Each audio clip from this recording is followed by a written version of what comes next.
Alhamdulillah wassalatu wassalamu ala Rasulillah wa ala alihi wa sahbihi wa mawalah wa la hawla wa la quwwata illa billahi wa ba'du. Baik, kita akan lanjutkan kajian kita, masih membahas tafsir dari surah Al-Qiyamah. Dia bertanya, kapankah hari kiamat itu terjadi? Apabila mata terbelalak karena ketakutan, bulan pun telah hilang cahayanya, serta matahari dan bulan akan dikumpulkan. Pada hari itu manusia berkata, kemana tempat lari? Sekali-kali tidak ada tempat berlindung untuk mereka. Hanya kepada Tuhanmu tempat kembali pada hari itu. Pada hari itu diberitakan kepada manusia apa yang telah dia kerjakan dan apa yang telah dia lalaikan. Bahkan manusia menjadi saksi atas dirinya sendiri, walaupun dia mengemukakan alasan-alasannya. Baik, ma'asyiral muslimin wal muslimat rahimakumullah. Ayat ini menjelaskan kepada kita tentang hal ihwal kondisi hari kiamat. Pertama, Allah Subhanahu wa taala mengatakan di sini tentang persoalan kiamat itu sesuatu yang disembunyikan oleh Allah Subhanahu wa taala. Tentu ada alasannya. Kenapa hari kiamat itu disembunyikan oleh Allah Subhanahu wa taala waktunya? Makanya Allah mengatakan yas'alu ayyana yaumal qiyamah. Mereka bertanya, kapan kira-kira hari kiamat? Jangankan kita, para nabi dan rasul sendiri, mereka tidak tahu kapan terjadinya kiamat. Padahal pertanyaan kapan kiamat ini setiap zaman dan setiap masa akan terulang dan ditanyakan kepada para nabinya. Artinya semua para nabi itu disebutkan dengan pertanyaan ini, kapan kiamat? Termasuk Nabi kita Muhammad sallallahu alaihi wasallam sendiri disibukkan dengan soalan ini. Sehingga ada Arab Badui datang menemui Nabi sallallahu alaihi wasallam bertanya 3 kali soal mata sa'ah, kapan kiamat?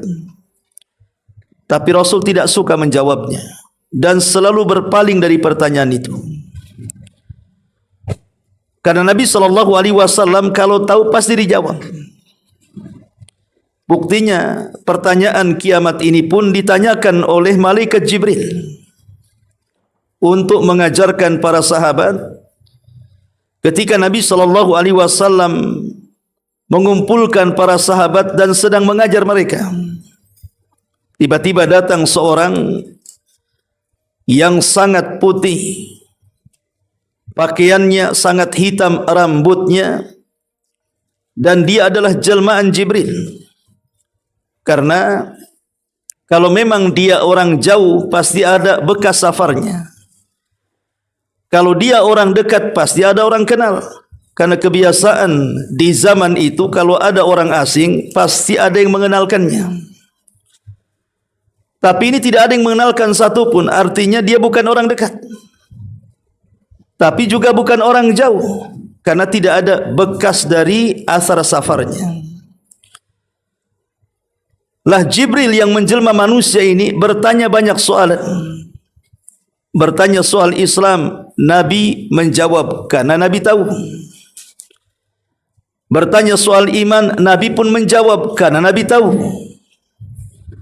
Kemudian bertanya soal ihsan, juga Nabi menjawab karena Nabi paham.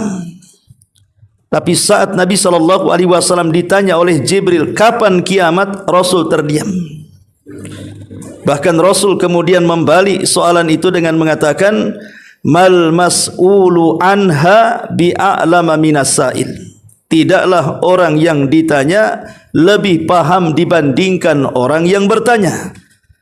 Seolah-olah Rasul mengatakan, saya dan anda sama-sama tidak tahu. Jibril saja tidak tahu. Makanya akhirnya kemudian topik pertanyaannya dirubah oleh malaikat Jibril menjadi apa tanda-tandanya, bukan kapan terjadinya. Lah sama dengan Arab Badui ini juga yang menyibukkan Rasul dengan pertanyaan kapan kiamat. Rasul tidak jawab, tapi Nabi SAW justru membalik kata-katanya dan mengatakan, wa ma'a'dadta laha, apa yang kau siapkan dengan kiamat itu?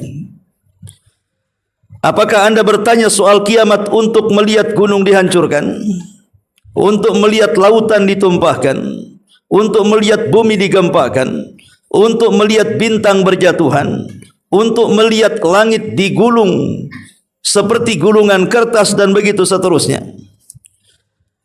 Maka Nabi SAW hanya mengatakan, apa yang kau siapkan? Sehingga Arab Badui ini mengatakan, la syai'a ya Rasulullah, aku tidak memiliki persiapan apapun. Walakinni uhibbullaha war rasul, tapi aku hanya mencintai Allah dan Rasulnya. Maka Rasul mengatakan, anta ma'aman ahbabta, kalau begitu engkau bersama idolamu. Maka dari dua riwayat ini Nabi SAW tidak paham, bahkan tidak mengerti, bahkan tidak tahu kapan terjadinya kiamat. Makanya di sini Allah mengatakan, yas'alu ayyana yaumal qiyamah. Mereka bertanya, kira-kira kapan terjadinya kiamat? Ini namanya pertanyaan, kalau dalam bahasa Arab disebut istingkar, tidak perlu dijawab karena sudah paham jawabannya. Enggak perlu ditanya lagi karena tidak ada yang tahu. Makanya kalau seandainya ada orang yang suka memprediksi hari kiamat, seperti ada beberapa orang itu yang mencocok logikan beberapa tanda-tanda kiamat, kemudian sampai hampir memastikan manusia bahwa tanggal sekian bulan sekian akan terjadi kiamat, maka kita katakan dusta perkataannya. Kenapa? Karena berbicara soal tanda-tanda kiamat besar itu sama dengan bertanya soal kapan kiamat. Karena kalau tanda-tanda kiamat besar itu sudah muncul, itu tidak akan bisa dihentikan. Yang satu hilang, datang berikutnya. Yang berikutnya hilang, datang berikutnya. Dan datangnya berturut-turut sampai betul-betul kiamat dibangkitkan. Artinya bertanya soal tanda-tanda kiamat besar itu sama dengan bertanya kapan kiamat. Sehingga tidak boleh diprediksi dengan yakin. Cukup kita jelaskan kalau ada 10 tanda kiamat besar, terjadilah kiamat, selesai. Kenapa mesti menyibukkan diri kemudian meramal sesuatu yang sebenarnya perkara itu perkara gaib yang tidak ada yang tahu kecuali Allah Subhanahu wa taala. Kemudian Allah Subhanahu wa taala menjelaskan hal ihwal kondisi kiamat. Kalau seandainya terjadi kiamat, apa yang terjadi? Maka Allah mengatakan, fa idza bariqal basar, apabila mata-mata manusia terbelalak karena ketakutan. Tadi saya sudah jelaskan, sebelum saya menjelaskan ayat berikutnya, apa hikmah disembunyikannya waktu kiamat itu kepada kita. Pertama, tentu ada hikmahnya. Pertama, supaya manusia itu semangat untuk melakukan ketaatan dan amal saleh. Dengan tidak diberitahu kapan terjadinya, maka manusia itu akan lebih semangat untuk melakukan ketaatan, untuk melakukan amal saleh. Takut kalau seandainya sewaktu-waktu kiamat itu datang. Yang kedua, al-ikhtibar wal ibtila. Disembunyikannya kapan kiamat itu sebenarnya untuk ujian dan juga ibtila, untuk cobaan. Sebab dengan tidak mengetahuinya kapan kiamat, kita ini sedang diuji iman kita. Apakah yakin dengan adanya kiamat? Ataukah tidak yakin dengan adanya kiamat? Karena masih ada orang yang tidak yakin akan terjadi kiamat. Bahkan mereka berdalil bahwa kiamat itu tidak ada. Maka bagi seorang muslim ini ujian dan juga cobaan dari Allah Subhanahu wa taala supaya kita makin yakin bahwa kiamat itu akan terjadi dengan cukup meyakini apa yang ada dalam Quran dan meyakini apa yang disabdakan Nabi sallallahu alaihi wasallam. Maka seorang mukmin cukup mengatakan sami'na wa ata'na. Tidak usah pikir banyak-banyak. Yang jelas kiamat terjadi, nanti akan terjadi. Yang penting persiapan saja. Kemudian yang ketiga, tentu izharu qudratillahil mutlaqah. Menunjukkan apa? Menunjukkan kemampuan Allah Subhanahu wa taala yang amat sangat luar biasa, di mana tidak ada satu pun dari makhluknya mengetahui kapan kiamat. Tidak manusia, tidak para nabi, tidak para rasul, tidak dari kalangan jin, bahkan para malaikat yang dekat dengan Allah Subhanahu wa taala sekalipun tidak tahu kapan kiamat. Artinya hanya Allah yang tahu. Tidak ada yang bisa menyadap informasi Allah Subhanahu wa taala. Dan ini menunjukkan apa? Izhar, menampakkan kudratullah namanya. Kemampuan Allah Subhanahu wa taala secara mutlak. Kemudian yang keempat, adamul ightirari bil hayati dunya. Supaya manusia tidak tertipu dengan gemerlapnya kehidupan dunia. Jangankan cerita kiamat besar, kiamat-kiamat kecil seperti gempa, tsunami, banjir, angin, yang kita saksikanlah atau yang kita rasakan. Hanya banjir kecil saja tidak mendunia, itu kita bisa lihat bagaimana dalam waktu sesingkat-singkatnya bisa menghancurkan rumah-rumah megah, menghancurkan sawah dan ladang, memutuskan akses, bahkan banyak yang meninggal. Lihat waktu tsunami, berapa ribu yang meninggal. Waktu gempa di Lombok, berapa ribu yang meninggal. Di Jogja, sekarang juga sudah di Sumatera. Lah itu baru kiamat kecil itu.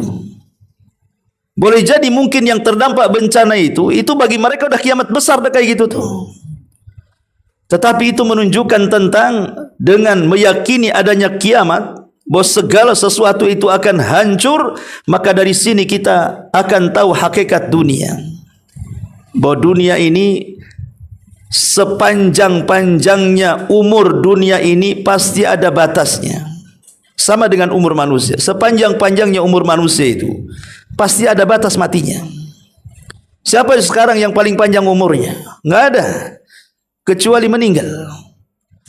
Lah inilah kenapa kemudian Allah Subhanahu wa taala tidak memberitahu kapan terjadinya kiamat. Baru setelah itu Allah Subhanahu wa taala menjelaskan peristiwanya. Fa idza bariqal basar, apabila mata terbelalak karena ketakutan.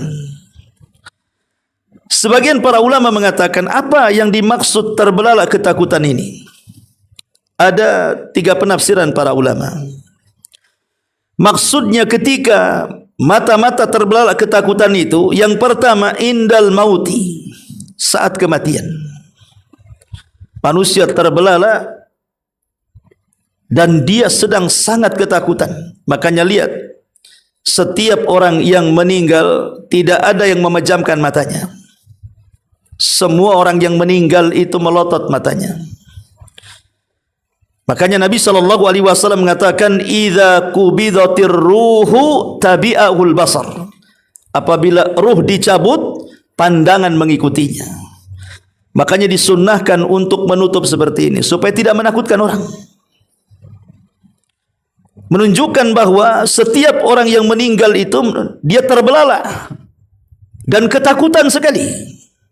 Itu makna yang pertama. Maksudnya fa idza barikal basar indal mauti, saat kematian. Itulah saat-saat yang menegangkan dan menakutkan. Makanya para ulama mengatakan, aku tidak takut dengan maksiat yang kulakukan karena aku bisa bertobat. Tetapi aku takut saat detik-detik kematian. Karena aku tidak tahu apakah saya diakhirkan dengan husnul khatimah atau diakhirkan dengan su'ul khatimah.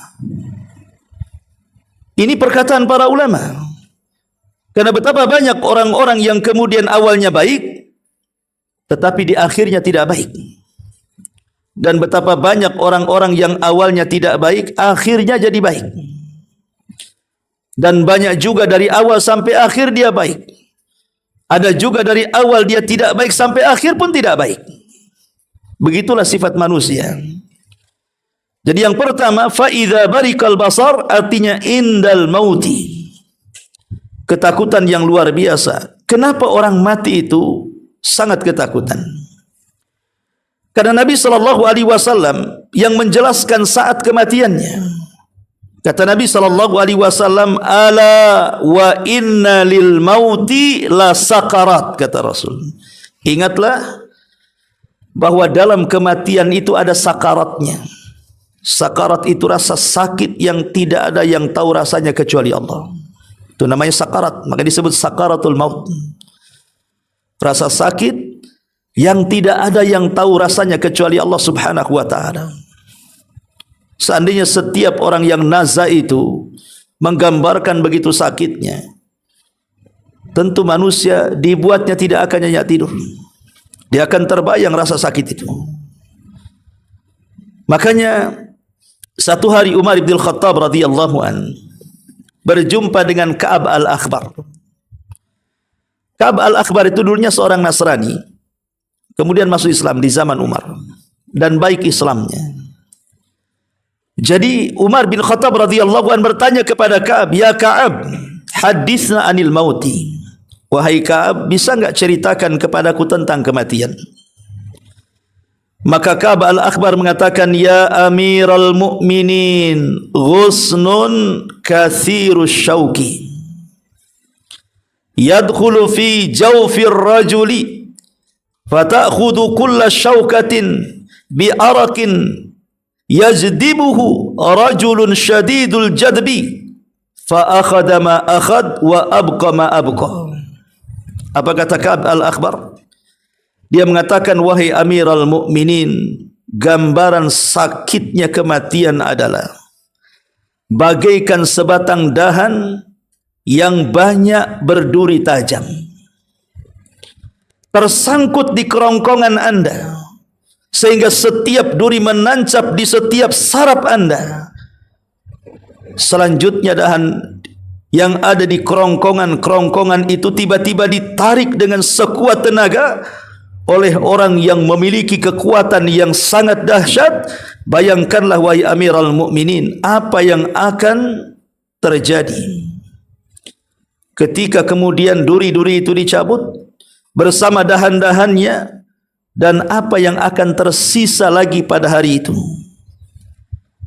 Lihat bagaimana Al-Ka'ab al-Akhbar menggambarkan kepada Amiral Mu'minin. Ada sebatang pepohonan, isinya duri yang sangat tajam.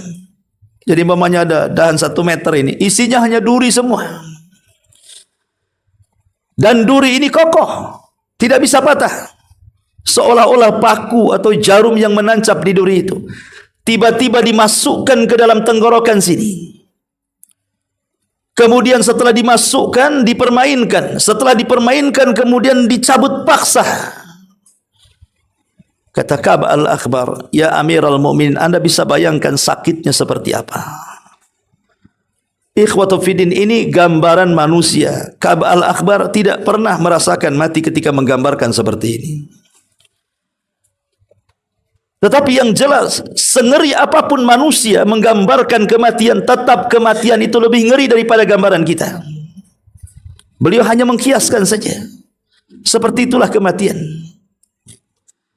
Bahkan Shaddad ibn Aus pernah berkata,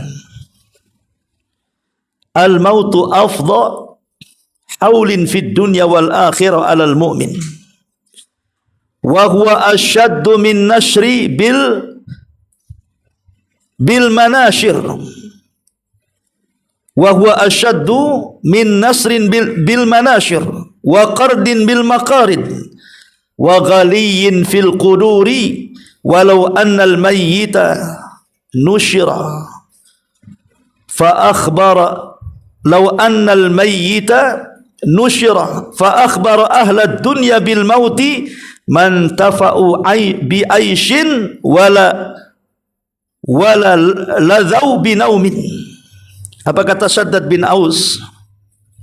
Beliau mengatakan kematian adalah pengalaman yang paling menakutkan bagi seorang mukmin.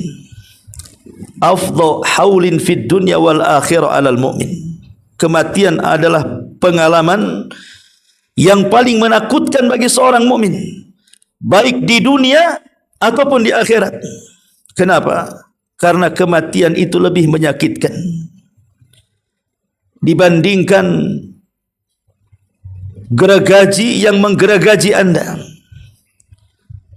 ataupun potongan dengan gunting-gunting yang memotong Anda, atau rebusan yang merebus Anda di panci-panci atau periuk-periuk Anda.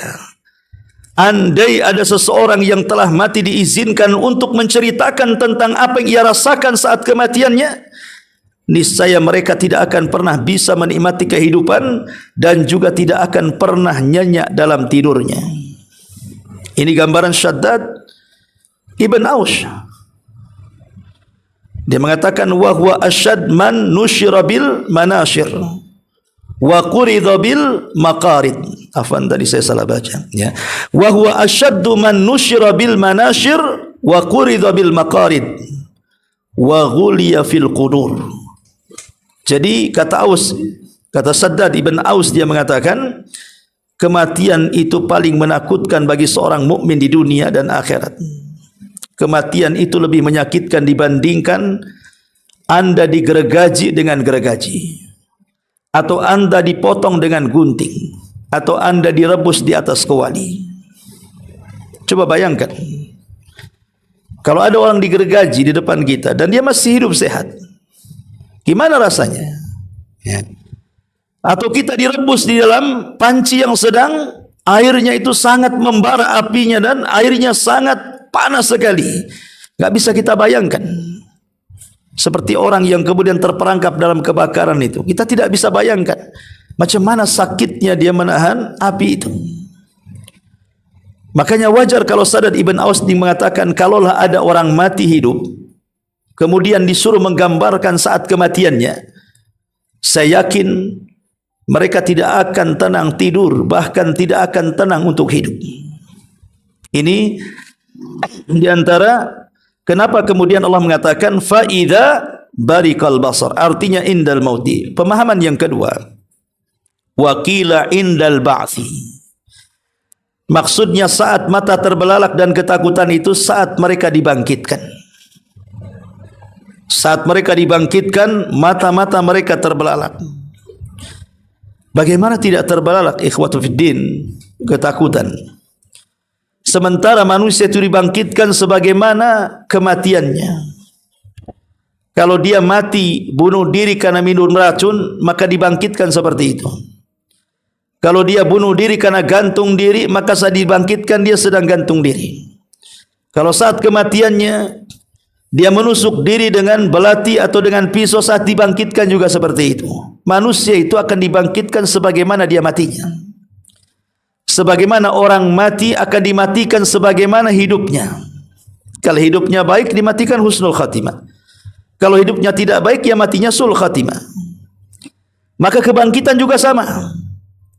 Makanya kenapa kemudian Nabi SAW pernah ditanya oleh Aisyah radhiyallahu anha, ya Rasulullah, kalau semua orang dibangkitkan telanjang, tidak ada satu helai baju di badan, berarti aurat kami akan dipandang orang.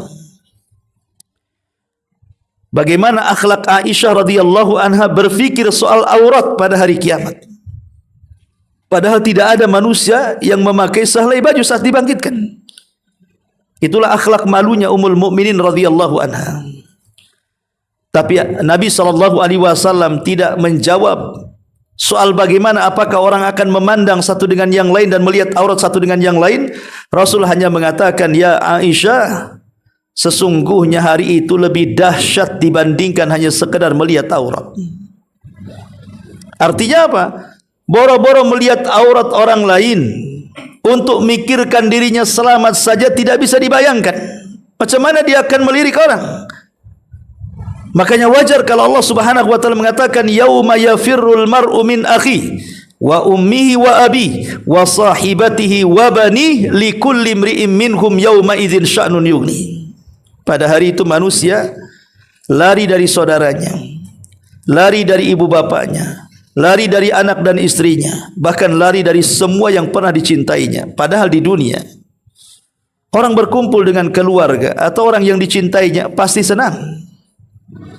Antum cinta dengan istri antum dan sayang dengan istri antum, tidak mau pisah.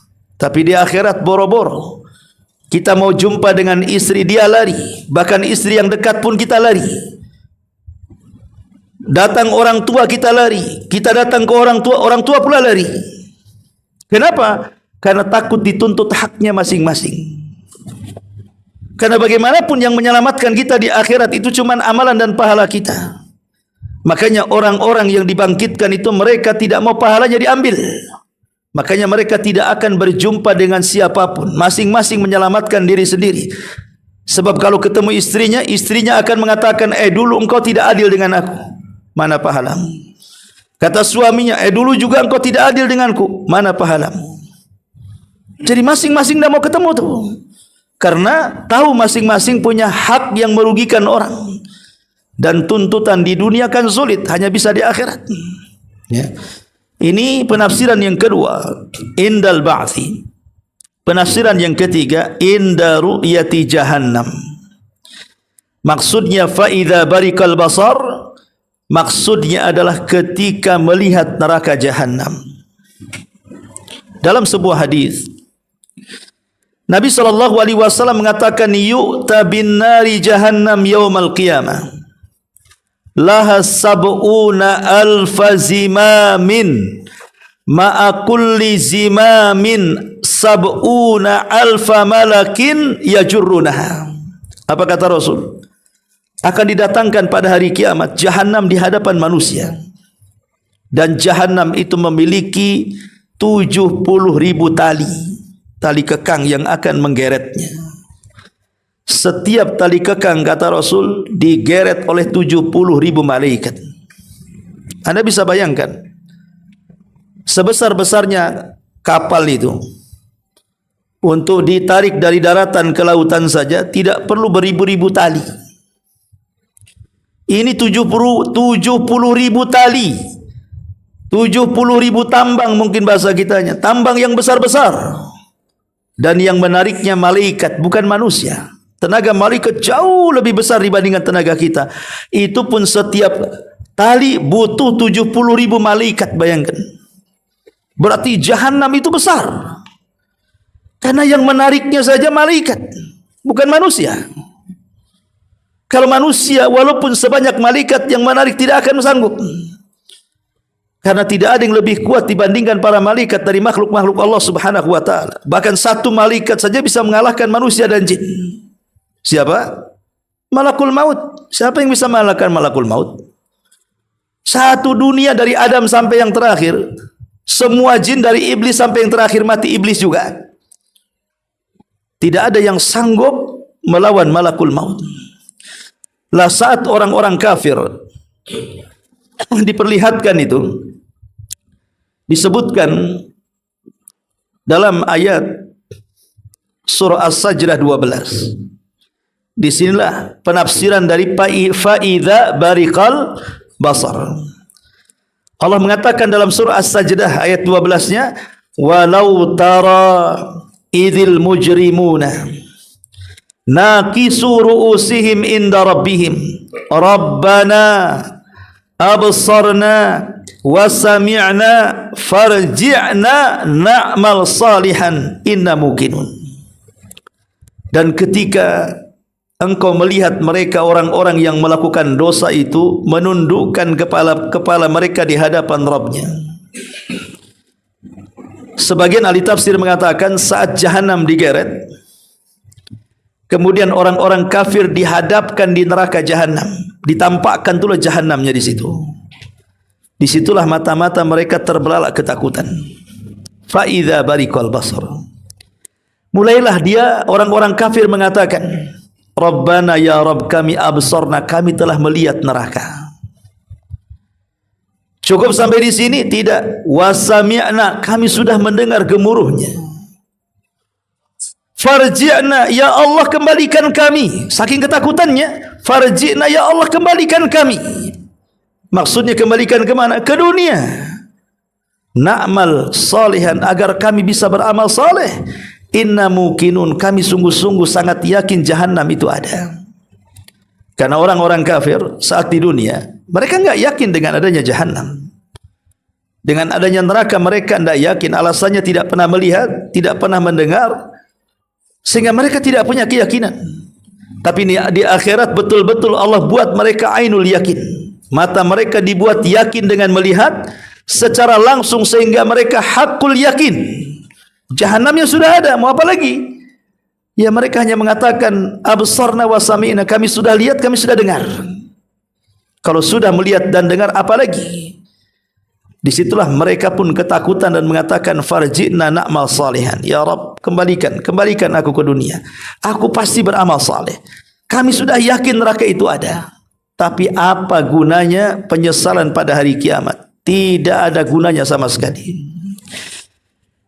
Baik, ma'asyiral muslimin wal muslimat rahimakumullah. Fa idza barikal basar. Kemudian Allah mengatakan wa khasafal qamar. Dan ketika cahaya matahari lenyap. Kalimat wa khasafal qamar, kalimat khusuf, itu diambil dari kata khasfun. Khasfun ini kalau diarahkan ke langit artinya gerhana. Tapi kalau diarahkan ke bumi artinya gempa. Makanya ada istilah apa? Khusufus salat atau salat khusuf. Salat gerhana, ya. Atau kusuf. Ada khusuf, ada kusuf. Dibedakan bahasa Arabnya matahari dengan bulan.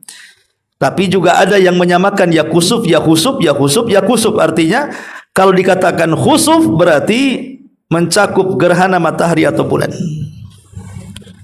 Makanya di antara tanda-tanda kiamat besar Rasul mengatakan apa? Khasfun bil masyriq wa khasfun bil maghrib wa khasfun bi jaziratil arabi. Apa maknanya khasfun di sini? Ada yang mengatakan kalau diarahkan ke langit artinya apa? Gerhana. Berarti terjadi gerhana di 3 tempat, barat, timur dan jazirah Arab. Tapi kalau diarahkan ke bumi, khasfun itu artinya gempa. Makanya ketika Allah Subhanahu wa taala menceritakan tentang Qarun yang dimasukkan dan dipendamkan ke bumi dan seluruh hartanya, apa bahasa Quran? Wa khasafna bihi wa bidarihil arda. Wa khasafna. Wa khasafna artinya kami tenggelamkan si Qarun ke dasar bumi dan seluruh kekayaannya. Berarti khusuf itu ada 2 makna. Bisa dimaknai gerhana, bisa dimaknai gempa, dan dua-duanya tanda dari tanda-tanda peristiwa hari kiamat. Banyaknya gerhana artinya telah dekat kiamat. Kemudian banyaknya gempa juga sama, termasuk tanda-tanda kiamat. Karena nanti pada hari kiamat gempa yang dirasakan manusia itu bukan di satu daerah, di daerah lain tidak gempa. Atau di barat gempa, di timur tidak, di selatan gempa, di utara tidak. Gempa pada hari kiamat besar itu meliputi seluruh yang ada di bumi. Makanya bahasa Quran ketika Allah Subhanahu wa taala mengatakan idza zulzilatil ardu zilzalaha. Idza zulzilatil ardu zilzalaha. Kenapa Allah tidak mengatakan idza zulzilatil ardu zilzalan? Ya. Kenapa zilzalaha diidhafahkan kepada dhamir? Yang dhamir ini kembali ke bumi. Ya. Sebab kalau Allah mengatakan idza zulzilatil ardu zilzalan, Apabila Allah membuat gempa di bumi sekali gempa, itulah yang terjadi sekarang. Lombok gempa di sini tidak, Jogja gempa di sini tidak. Tapi Allah ketika menyebutkan hari kiamat, zilzal gempanya itu disandarkan kepada bumi. Zilzalaha. Ya, artinya apa? Gempa yang meliputi seluruh bumi. Kalau sudah gempanya diidhofahkan kepada bumi, di mana tidak ada sejengkal tanah kecuali terjadi gempa, pertanyaannya, mau lari kemana? Mau menyelamatkan kemana? Makanya nanti selanjutnya, ainal mafar? Kemana tempat lari kalian? Kalau sudah terjadi seperti ini, enggak ada yang bisa selamat, ikhwan.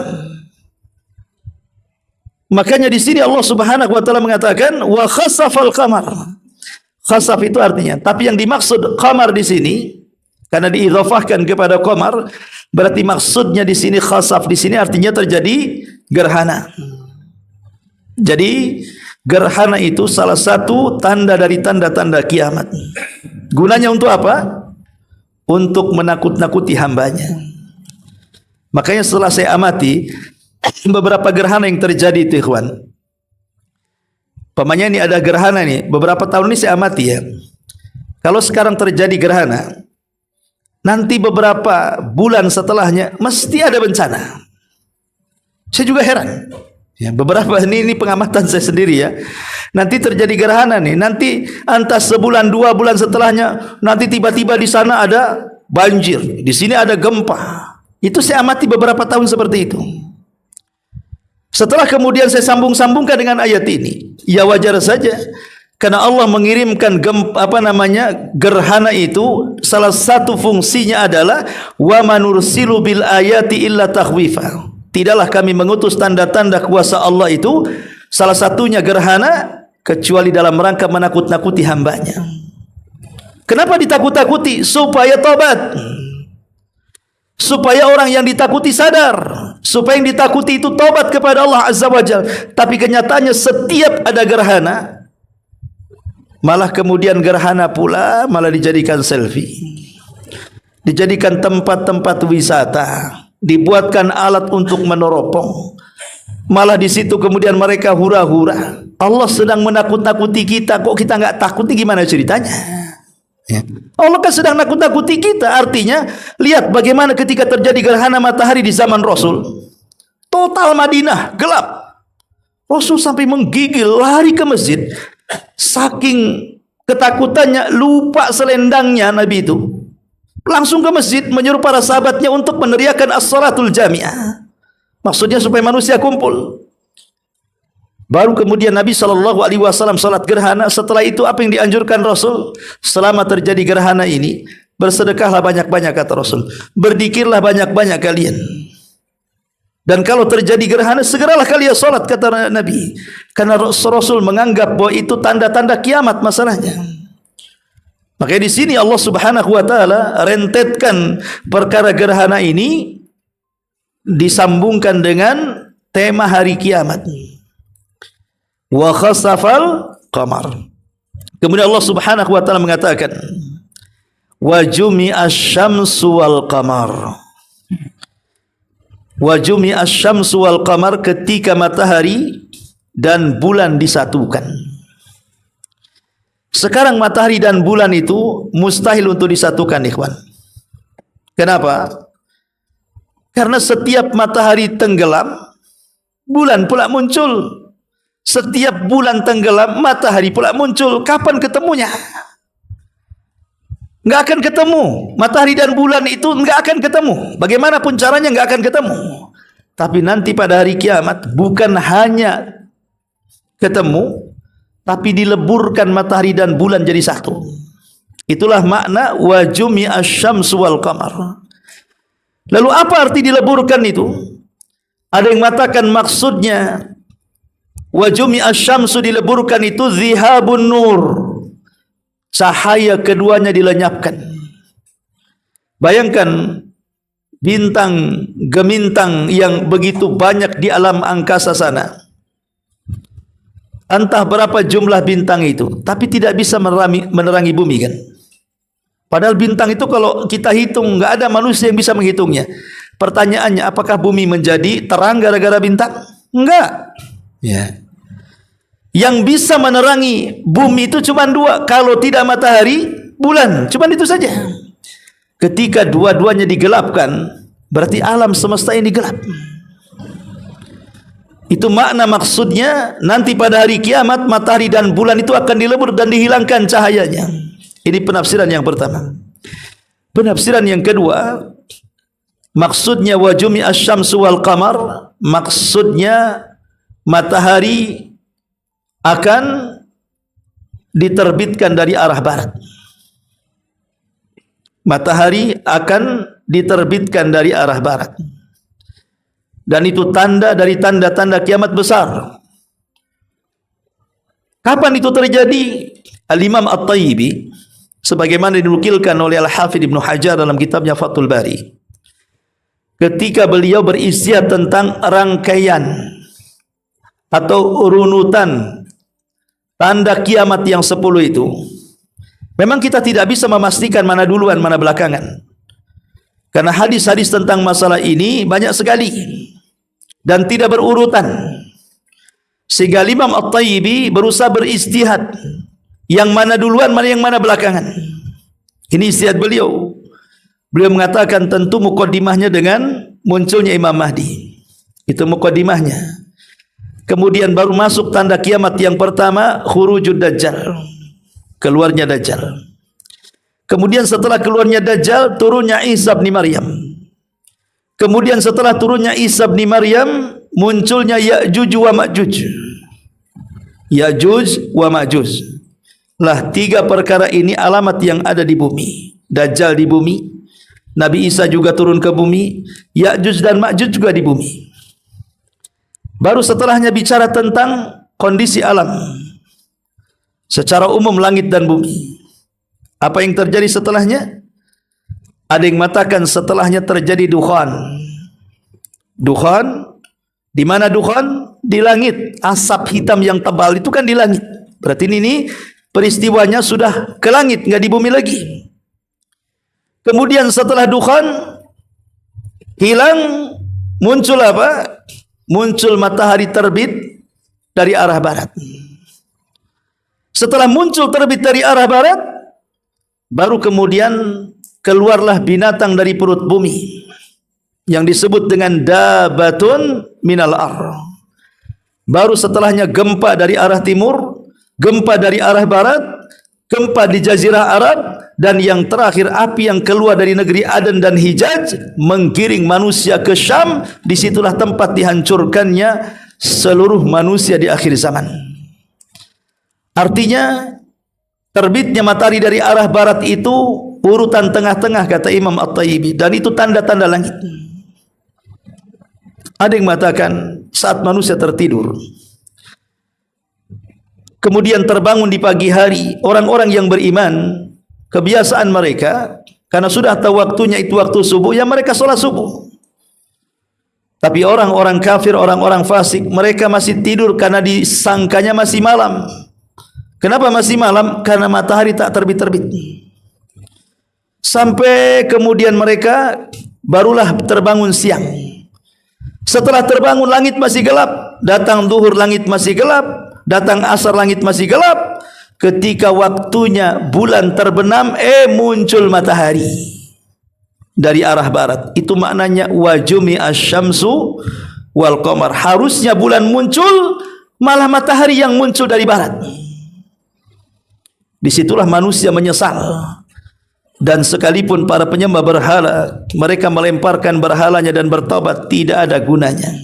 Kenapa? Karena tobat itu di antara syarat diterimanya karena berkenaan dengan waktu.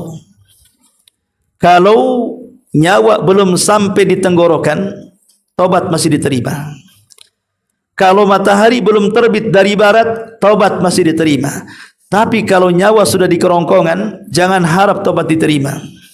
Atau matahari sudah terbit dari barat, jangan harap tobat diterima.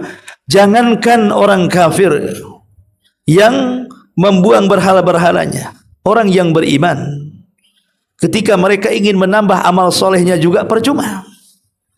Apalagi yang tidak beriman. Yang beriman ingin menambah amal solehnya saja percuma. Karena kalau sudah matahari terbit dari arah barat, artinya iman seseorang tidak bermanfaat lagi di situ. Itulah makna wajumi asyamsu wal qamar. Makna yang ketiga, wajumi asyamsu wal qamar artinya matahari dan bulan akan dileburkan kemudian dibenamkan di dalam neraka jahanam. Pertanyaannya, kenapa matahari dan bulan dimasukkan ke dalam jahanam? Apa salah matahari dan bulan? Kenapa kemudian dimasukkan ke dalam neraka? Kalau manusia jahat karena bermaksiat, melakukan kekufuran, kesyirikan, masuk neraka, wajar. Karena ada maksiat yang memasukkan makhluk ini ke dalam neraka. Lah kalau matahari ini dosanya apa? Bulan ini dosanya apa? Kenapa dua makhluk ini kemudian disatukan dan dimasukkan ke dalam jahanam? Ulama mengatakan keduanya tidak berdosa. Ketika ada orang yang menyembah matahari dan bulan, manusia yang menyembah, matahari tidak menyuruh untuk menyembah dirinya. Bulan juga tidak menyuruh manusia untuk menyembah dirinya. Bahkan Allah juga telah mengatakan la tasjudu lisyamsi wala lil qamar. Jangan kalian sujud kepada matahari dan bulan. Lalu kenapa matahari dibenamkan dengan bulan ke dalam jahanam? Pertama, kata ulama, untuk membantah para penyembah matahari dan bulan. Karena di dunia ini masih ada orang yang menyembah matahari dan bulan kan. Pagi-pagi ambil lidi, nanti ngadap ke mana gitu kan. Nanti pas tenggelam gitu juga ambil lidi, ngadap ke tenggelamnya kan. Ya, kan ada tuh orang-orang yang masih menyembah terbit dan tenggelamnya matahari. Ya. Nanti pada hari kiamat Allah tenggelamkan matahari dan bulan ke dalam jahanam supaya mereka tahu bahwa keduanya makhluk, bukan Tuhan, bukan sesembahan yang harus disembah. Makanya dipendamkan. Inilah Tuhan yang selama ini kalian sembah ada dalam jahanam. Yang kedua, supaya manusia tahu bahwa keduanya di bawah genggaman Allah Subhanahu wa taala. Allah yang mengedarkan matahari terbit kemudian tenggelam. Allah juga yang mengedarkan bulan mulai muncul sampai tenggelam. Termasuk yang memendamkan matahari dan bulan ke dalam jahanam juga atas kuasa Allah menundukkan keduanya dan memerintahkan keduanya. Dan itu bentuk kudratullahi azza wa jalla. Allah hendak menampakkan azamahnya, kemuliaannya, kudrahnya, kemampuannya, kemahakuasaannya, kemahaserbabisanya.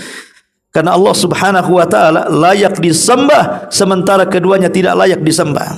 La tasjudu lisyamsi wala lil qamar wasjudu lilladzi khalaqahunna in kuntum iyyahu ta'budun. Jangan sembah matahari, jangan sembah bulan, tapi sembahlah yang menciptakan keduanya, kata Allah. Kalau kalian benar-benar menyembah Allah Subhanahu wa taala. Kemudian Allah Subhanahu wa taala mengatakan wa jumi'asy syamsu wal qamar. Yaqulul insan yauma idzin ainal mafar. Kalla la wazar ila rabbika yauma idzinil mustaqar. Pada hari itu manusia berkata, kemana lagi tempat lari kita? Allah jawab, sekali-kali tidak bisa lari karena tidak ada tempat perlindungan pada hari itu. Tetapi ada satu-satunya tempat perlindungan hanya kepada Rabbmu, tempat kembali pada hari itu. Ma'asyiral muslimin yang dimuliakan Allah Subhanahu wa taala, ingat kalimat ainal mafar. Artinya pada hari itu tidak ada satupun penjaga yang bisa menjaga, pelindung yang bisa melindung, pembela yang bisa membela. Bahkan pada hari itu semua orang akan mencari pembelanya masing-masing. Di dunia kalau ada kesulitan, mungkin kita bisa mencari pembela kepada orang-orang yang jauh lebih kuat dibandingkan kita, entah menyewa lawyer, pengacara atau semacamnya, atau punya kerabat jadi jenderal, jadi polisi dan begitu seterusnya, atau pejabat ini pejabat itu. Di dunia ya, tapi di akhirat lawyernya bingung cari lawyer. pejabatnya juga sudah tidak menjabat, jenderalnya sudah tidak jadi jenderal, semuanya sama, ya. Sehingga mau minta perlindungan kepada siapa? Ainal mafar? Kemana kalian akan pergi meminta perlindungan? Tidak ada, perlindungan itu hanya satu. Kalau ingin selamat, fafirru ilallah, maka larilah menuju Allah subhanahu wa ta'ala. Dengan apa? Dengan iman saat di dunia, dengan amal soleh saat di dunia, dengan salat, dengan baca Quran, dengan zikir, dengan taubat, dan begitu seterusnya. Siapa yang lari di dunia menuju amal solehnya, maka dia di akhirat akan lari menuju Tuhannya, menuju Rabbnya. Tapi siapa yang lambat iman amalnya di dunia, maka dia pun akan lambat dapat perlindungannya. Bahasa ulama, siapa yang banyak berdiri di dunia karena salat, maka dia tidak akan lama berdiri di padang mahsyar. Dan begitu seterusnya.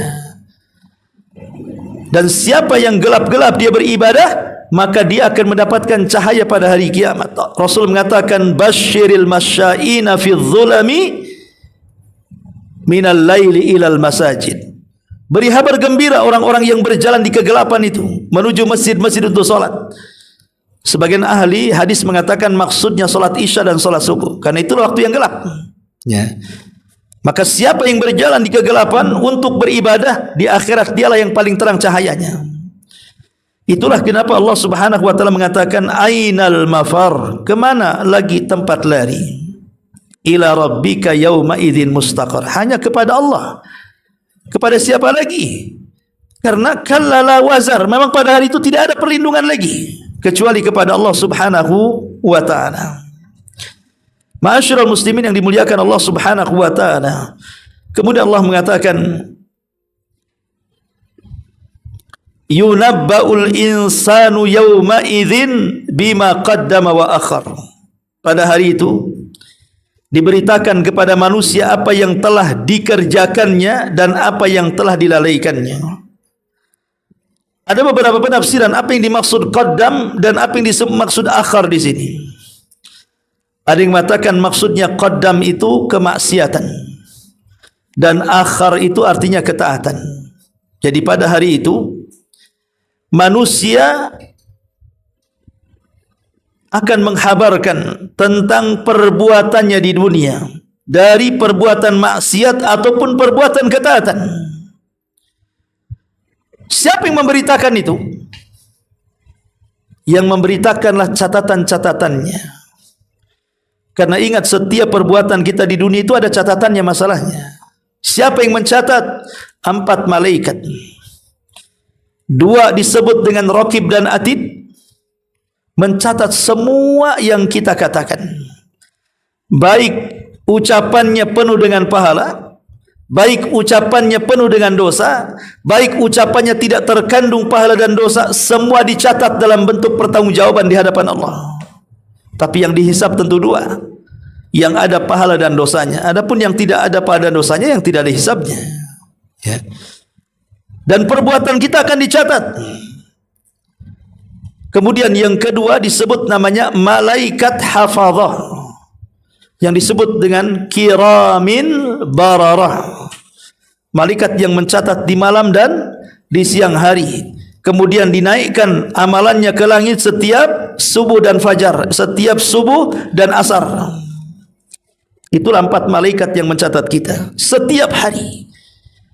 Ya, ada malaikat malam mencatat amalan kita di malam hari, ada malaikat siang mencatat kita di siang hari, dan berjumpanya di 2 salat asar dan subuh. Apabila datang subuh, malaikat malam naik melaporkan catatannya. Apabila datang asar, malaikat siang naik melaporkan catatannya. Itu selain daripada Raqib dan Atid. Lalu siapa yang akan mengelak dari catatan ini? Semua akan menghabarkan. Bahkan semua akan jadi saksi. Bumi saja akan menghabarkan. Yauma idzin tuhadditsu akhbaraha. Pada hari itu bumi akan melaporkan apa yang terjadi di permukaannya.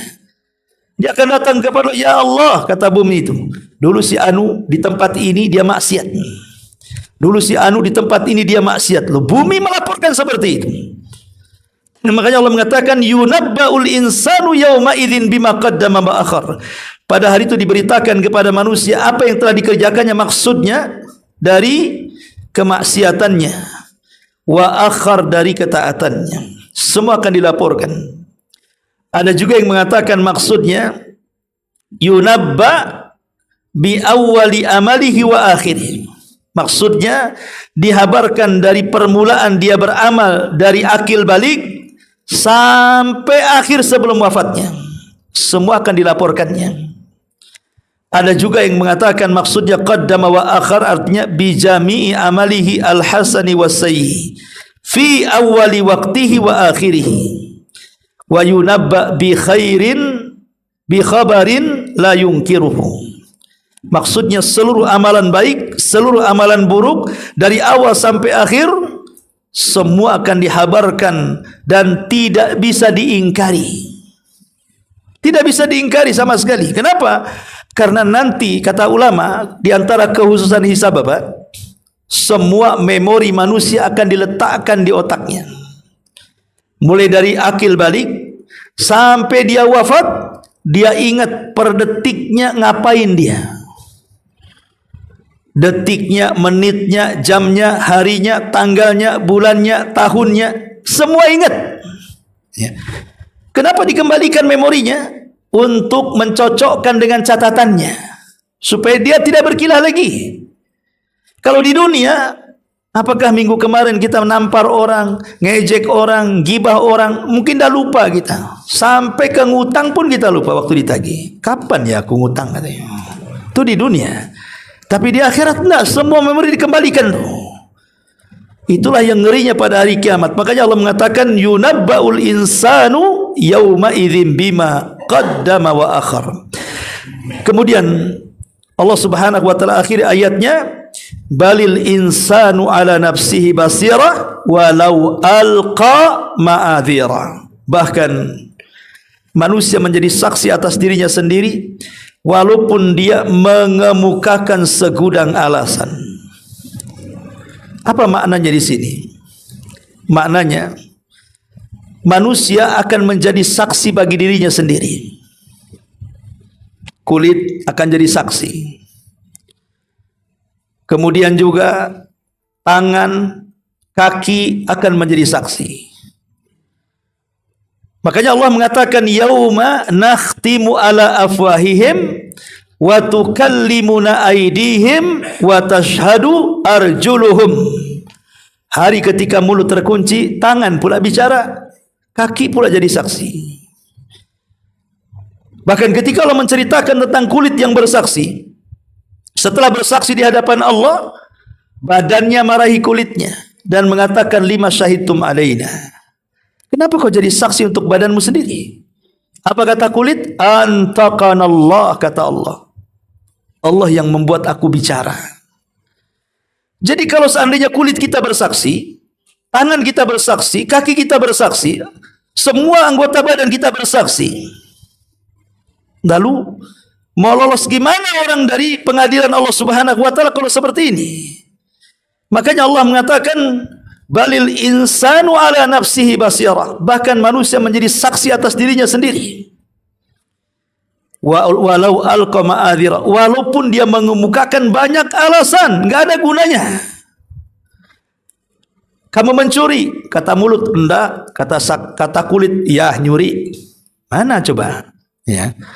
Mulut mengatakan kau dusta, enggak, tangan pula mengatakan iya dia dusta. Nah, gimana hamba mengumumkan alasan gimana lagi? Enggak ada alasan yang diterima di hadapan Allah. Saking banyaknya saksi, bumi jadi saksi, malaikat jadi saksi, tangan jadi saksi, semua jadi saksi. Seandainya Allah yang jadi saksi sudah cukup sebenarnya. Tapi kenapa Allah libatkan banyak saksi sedemikian rupa? Supaya menguatkan apa yang terjadi dengan kita saat di dunia. Supaya orang tidak bisa memukakan uzur lagi di situ. Karena semuanya sudah jelas. Makanya Allah mengatakan walau alqa ma'adzira. Tetapi ada beberapa uzur manusia yang diterima. Siapa mereka? Yang uzur-uzurnya diterima. Pertama, orang yang dizalimi. Dia akan datang kepada Allah. Ya Allah, dulu orang ini mencuri harta saya. Memang saya banyak dosa, tapi dia menzalimi saya. Saya ingin pahala solatnya, saya ingin pahala zakatnya, saya ingin pahala hajinya, saya ingin pahala solat zikirnya, baca Qurannya. Dia didengar oleh Allah uzurnya. Ini yang pertama, orang yang didengar uzurnya adalah orang-orang yang dizalimi. Ya. Orang-orang yang saat di dunia dia tidak sempat mengambil hak kepada orang yang berbuat zalim, maka di akhirat uzurnya diterima oleh Allah Subhanahu wa taala. Orang-orang yang dibunuh datang menghadap Allah dan mengatakan, "Ya Rabb, apa salah saya dibunuh?" "Sal hadza lima qatalani." Tanya orang ini, kenapa dia bunuh saya? Ya. Maka orang-orang yang menjadi target pembunuhan dan dia tidak salah, karena ada orang yang dibunuh masuk neraka juga kan? Orang Islam perang dengan orang kafir di pertempuran yang syar'i, terbunuhlah orang kafir ini. Maka orang ini nggak ada alasan. Ya Rabb, tanya orang ini kenapa dia bunuh. Kata orang yang bunuh, ya saya bunuh dia karena dia kafir. Dia bisa membela kan? Didengarkan pembelaannya, uzurnya itu. Justru dia diselamatkan masuk surga, si kafir ini masuk neraka. Jadi ada orang-orang yang didengar uzurnya. Ya. Termasuk juga orang-orang yang diambil uzurnya adalah mereka orang-orang yang ketika di dunia banyak melakukan amal soleh yang banyak lipatan pahalanya. Karena ada amal-amal itu kan pahalanya yang tahu hanya Allah saja lipatannya berapa. Kan satu amalan itu terkadang 10 kali lipat sampai 700 kali lipat. Tapi ada amalan yang lipatannya tidak terkira, hanya Allah Subhanahu wa taala yang tahu. Maka mereka bisa meminta kepada Allah Subhanahu wa taala uzur-uzur mereka, sehingga dengan uzur-uzur itulah maka Allah akan mendengarkannya. Ma'asyiral muslimin yang dimuliakan Allah Subhanahu wa taala, atau juga amalan-amalan yang bisa diterima uzurnya di dunia dan akhirat itu, seperti orang yang mencegah kezaliman. Akhirnya ada orang yang bertengkar, kita cegah, rupanya enggak sadar kita membunuh, seperti yang dilakukan Nabi Musa kan, mencegat orang kelahi malah membunuh, tapi kan dia sedang membela dan dia tidak sengaja membunuh, maka dia bisa meminta uzur bahwa saya tidak sengaja membunuhnya. Ya. Ataupun salahu dzatil bayin, mencegah orang yang sedang bertengkar. Ada orang bertengkar tetangga-tetangga, akhirnya kita masuk mendamaikan, malah keduanya ngeroyok kita. Keduanya nyalahkan kita, padahal niat kita baik kan, dan kita sudah atur strategisnya itu. Secara hitung-hitungan, insya Allah 60% saya bisa mendamaikan. Tapi takdirnya beda, rupanya tidak mendamaikan, malah menambah keributan umpamanya kan. Maka nanti kalau seandainya dituntut di hadapan Allah, dia bisa membela diri, meminta uzur, karena dulu saya mendamaikan orang itu, bukan saya hendak menzalimi mereka. Ya. Itu juga orang-orang yang kelak uzurnya diterima oleh Allah Subhanahu wa taala. Baik, inilah di antara ayat terakhir kajian di malam ini, dan insyaallah kita lanjutkan ayat berikutnya surah Al-Qiyamah di lain kesempatan. Baik, sampai di sini. Mungkin ada yang bertanya, silakan. Suara saya juga sudah mulai soak ini kan. Iya, silakan. Tadi ketika matahari dari barat, ketika itu masih ada waktu sholat, siang, ya ada, tapi kan percuma saja. Dan tidak seterusnya, hanya 3 hari saja dalam riwayat. Matahari terbit dari barat itu hanya 3 hari saja. Setelah lewat 3 hari, normal lagi. Lah setelah kemudian 3 hari mereka menyesal, tobat, pokoknya kenapa saya enggak sholat, kenapa, pokoknya semua menyesal. Tapi setelah kemudian matahari normal kembali dari timur, sebagian orang lupa dengan itu. Mulailah mereka kufur, mereka jahat dan begitu seterusnya, sehingga akhirnya ketika sudah mendekati kiamat, Allah kirim angin, di mana angin inilah yang menghampas di ketiak orang-orang yang masih memiliki iman walaupun sebiji darah di dadanya, dan mencabut nyawanya, sehingga tidak ada lagi orang yang beriman di permukaan bumi. Yang ada hanya orang kafir, fasik, munafik saja. merekalah yang akan merasakan tiupan sangkakala pertama. Orang yang beriman tidak akan merasakan kiamat pertama, karena meninggal sebelum kiamat dengan angin. Yang akan merasakan tiupan sangkakala pertama itu hanya orang kafir saja. Tapi tiupan yang kedua semua merasakannya. Karena itu kebangkitan masalahnya. Semua dibangkitkan, mukmin kafir dibangkitkan. Kecil besar dewasa laki perempuan hitam putih semua dibangkitkan. Bahkan binatang-binatang semua dibangkitkan. Kalau ada dinosaurus dibangkitkan juga. Ya, semua dibangkitkan. Karena binatang juga akan dihisab. Boleh jadi saat kita terbangun di samping kita rupanya gajah.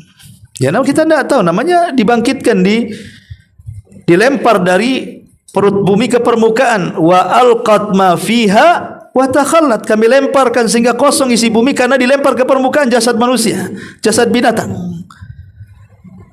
Wa akhrajatil ardu asqalaha, dan kami keluarkan beban-beban berat yang ada di bumi dilempar ke permukaan. Sehingga kalau seandainya bumi tidak dirubah oleh Allah seperti sekarang bentuknya bulat seperti bola atau lonjong seperti telur, tidak akan cukup.